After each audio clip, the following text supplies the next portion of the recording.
Dhaka city কর্পোরেশনে বসবাস করলে তার বাড়ি ভাড়া ধরা হবে ৫,৬০০ টাকা, যা দিয়ে কোনোভাবেই পরিবারসহ বসবাসের জন্য একটি বেসরকারি বাসা ভাড়া পাওয়া সম্ভব না।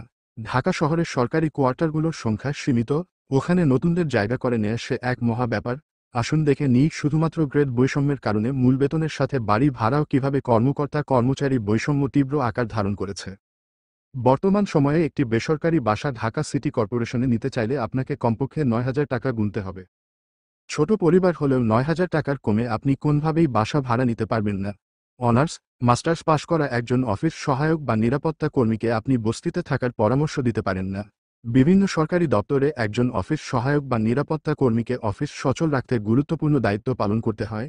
যদি তাকে ৫,৬০০ টাকা বাসা ভাড়া দেওয়া হয়, ৯,০০০ টাকা বাসা ভাড়া জোগাতে তাকে বিভিন্ন পথে মাসে ন্যূনতম ৩,৪০০ টাকা উৎকোচ সংগ্রহ করতে হয় শুধুমাত্র ঢাকা শহরে বসবাসের জন্য।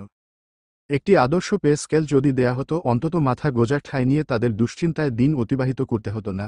কর্তৃপক্ষ একটু সদয় হয়ে শুধুমাত্র ১-২০ গ্রেডের প্রতিটি গ্রেডের পার্থক্য বা ব্যবধান সমান করে দিলে এ সমস্যার আশু সমাধান করা যায়। বর্তমানে দেশে সরকারি চাকরিজীবীর সংখ্যা ১২,১৭,০৬২ জন, এর মধ্যে অধিকাংশই ১১ থেকে ২০ গ্রেডের কর্মচারী। একজন কর্মকর্তার বেসিক বেশি হওয়ার কারণে যোগদানকাল থেকেই ১২,১০০ টাকা বাসা ভাড়া পেয়ে থাকেন, যা দিয়ে তিনি ১১,০০০ টাকায় একটি টাইলস করা বাসা ভাড়া পেতে পারে।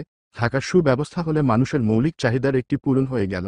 একজন কর্মকর্তা চাইলে শতভাগ মনোযোগ দিয়ে অথবা কোন প্রকার উৎকোচ গ্রহণ না করেই পরিবার নিয়ে মাথা গোঁজার ঠাঁই করে নিতে পারে। মৌলিক চাহিদা পূরণে আমরা কত কিছুই না করি, অথচ একজন সরকারি কর্মকর্তা চাকরির শুরুতেই ভালো মানের বাসস্থান পেতে পারে। একজন সর্বোচ্চ গ্রেডে কর্মকর্তার বাড়ি ভাড়া ৩৯,০০০ টাকা, তিনি চাইলে প্রতি মাসে ১৬,৫০০ টাকা করে দুটি বাসা ভাড়া নিয়ে বসবাস করতে পারেন। সরকারি চাকরিজীবীদের বাড়ি ভাড়ায় কেমন বৈষম্য যে, একজন প্রতি মাসে ৩৯,০০০ টাকা শুধু বাসা ভাড়া হিসাব পান, অন্যজন ৫,৬০০ টাকা বাসা ভাড়া পেয়ে বাসায় নিতে পারছেন না। কর্মস্থল একই, তাই কাছাকাছি বাসা নিয়ে থাকতে হয়। ঢাকা সিটি কর্পোরেশনের আওতায় কোনোভাবেই পরিবার পরিজন নিয়ে ৫,৬০০ টাকায় বাসা ভাড়া পাওয়া যাবে না। প্রজাতন্ত্রের একজন সেবক হয়ে কিভাবে একটু বাসস্থানের সুযোগ থেকে বঞ্চিত হতে পারে একজন কর্মচারী? অনেক কর্মকর্তারই প্রশ্ন, কেন আপনি সর্বনিম্ন ও সর্বোচ্চ কর্মকর্তা ও কর্মচারীর বাড়ি ভাড়ায় তুলনা করছেন? এটি আসলে কোন তুলনা নয়, এটি মূলত মৌলিক অধিকার রক্ষা করে। একই কর্মস্থল অসম বাড়ি ভাড়া নিয়ে কর্মরত থাকা প্রসঙ্গে আলোচনা টানা হয়েছে।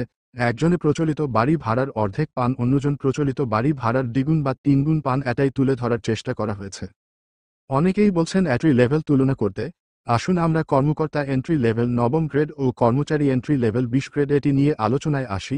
৯ম গ্রেডে ঢাকা সিটি কর্পোরেশনে বাড়ি ভাড়া ১২,১০০ টাকা, অপরদিকে ৫,৬০০ টাকা মাত্র। আমি বলবো ১২,১০০ টাকা দিয়ে ঢাকা শহরে বাড়ি ভাড়া পাবেন, কিন্তু ৫,৬০০ টাকা দিয়ে পরিবার নিয়ে থাকার মতো বাসা কি একজন কর্মচারী ভাড়া পাবেন? না, কখনোই না।